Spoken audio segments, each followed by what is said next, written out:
Imagine being stuck in traffic, only to find out that the person causing the jam is not just any driver, but the mayor himself, asleep in the middle of a busy highway.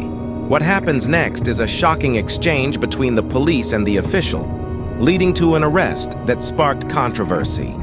Let's break it all down. Sir! Sir! Police!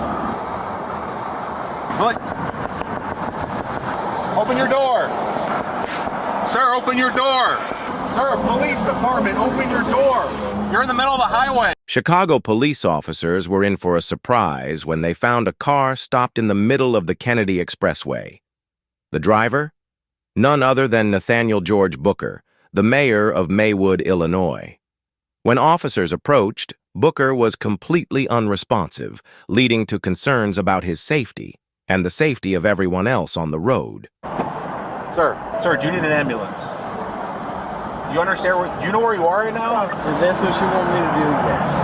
Hey, you're in the middle of the highway sleeping in your car. Why not? You were sleeping. Can you turn your car off for me?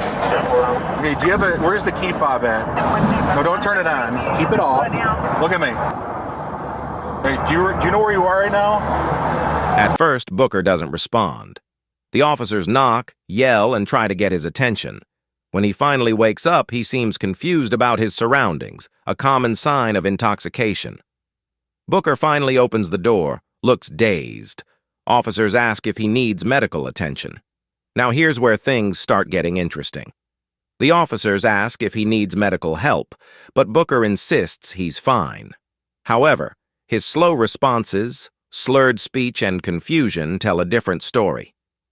How much have you had to drink? Not enough to equate to this. Nathaniel, step out of your car.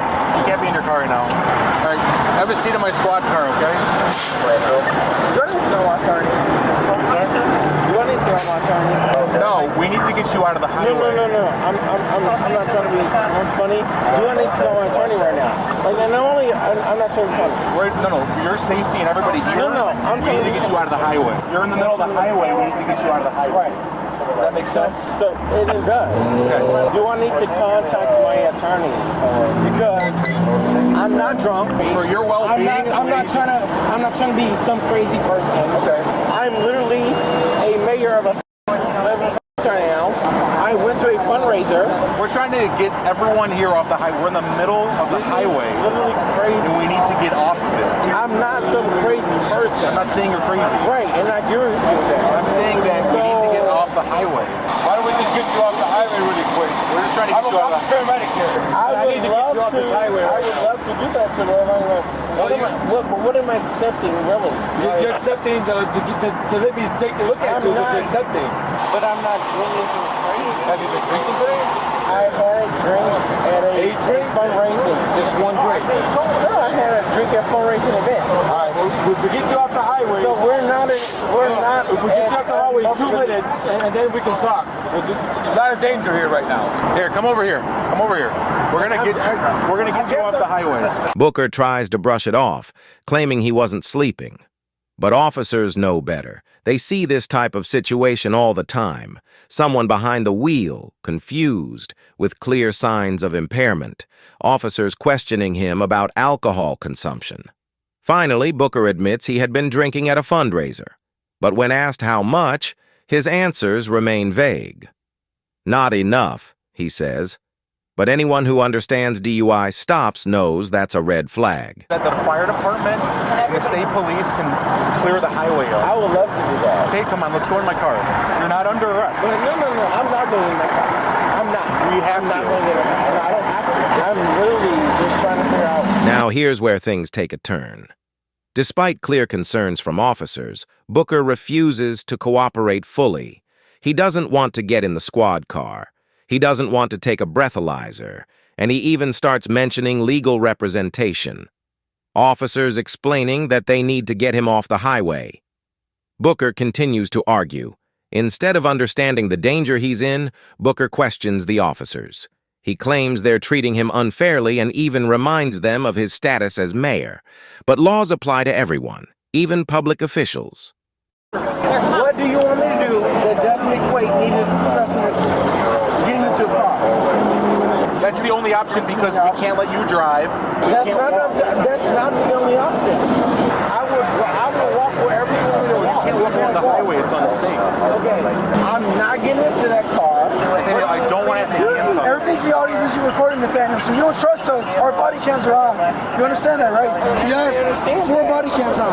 And I understand So that. nothing bad's gonna happen. So if you want me to walk over to that, You can't walk. You can't walk. You might The get only in my option is what car. my partner's telling you. even though you're cameraing me, I don't have an option. It's for your safety. Everyone We else is can't let saying you it's not. drive, that and we is cannot not let you walk along the highway. You understand that? That is not for my safety. That is not for my safety. It literally is for your safety. Would you feel more comfortable going in our car? Mine and my partner? I would. Okay. Do it. If you want me to do You pull the something, car up. tell me what you want me to do. All right, we're gonna pull our car up here. You're more comfortable going with me and my partner? If you want me to get in Is the that okay? car, It's still a squad car. Is that okay? if that's what you want me to do, That would be fantastic. Yeah. Where's your key fob? So that we can move your car. it's in the car. Don't let him in the car. Don't let him in the car. We can't let you in the car, man. I want to grab it for you. I just want you to tell me where it is.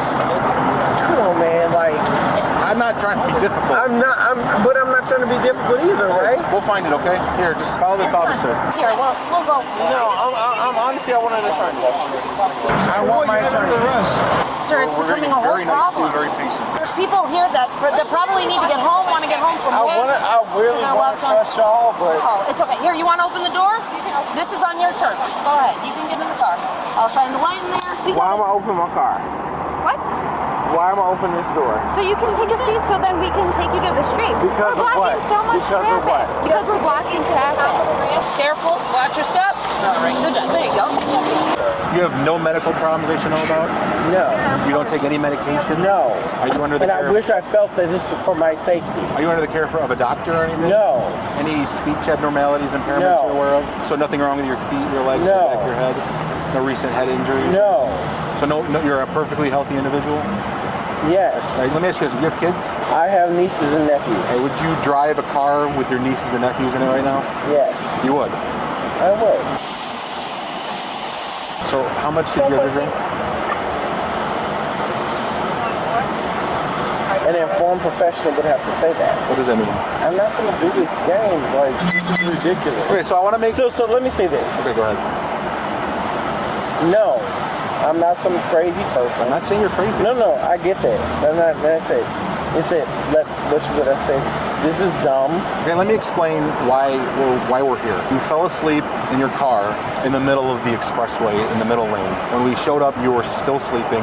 When I woke you up, you were very confused. I can smell alcohol in your breath. Did you understand why we might not let you drive your car and why we might drive you over here? I hear you. You've admitted you've been drinking. I hear you. I want to make sure that you're okay, I'm perfectly fine. but I have to make sure of it. I cannot let you drive until I've been 100%. And I'm not even trying to comfort you. Okay. I hear what you're trying to say. Okay. So do you want me to check you out real quick? I just check your eyes. You walk in a line. Do you want me to do that?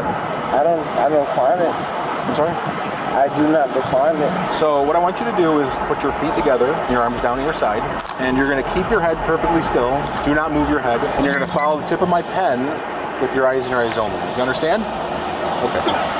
At this point, officers conduct a field sobriety test, and let's just say it doesn't go well. His movements are slow, his balance is off, and he refuses a breathalyzer test. This is when officers decide they've seen enough. Officers place Booker under arrest. Booker is officially placed under arrest for DUI, but the story doesn't end there. Once the news broke, it sparked debate. Some residents defended him, while others were outraged that an elected official would endanger lives like this. News footage of the controversy. Booker's statement claiming the arrest was politically motivated. Booker later claimed that his arrest was politically motivated, especially since he was running for re-election. But the facts speak for themselves. He was asleep in the middle of a highway, confused, and had admitted to drinking earlier that night. Reports of his driver's license suspension. Initially, Booker's license was suspended, but later, in a controversial decision, the suspension was overturned due to lack of evidence. This decision left many questioning if justice had truly been served. So what do you think? Should Booker have faced harsher consequences? Or was the punishment he received enough?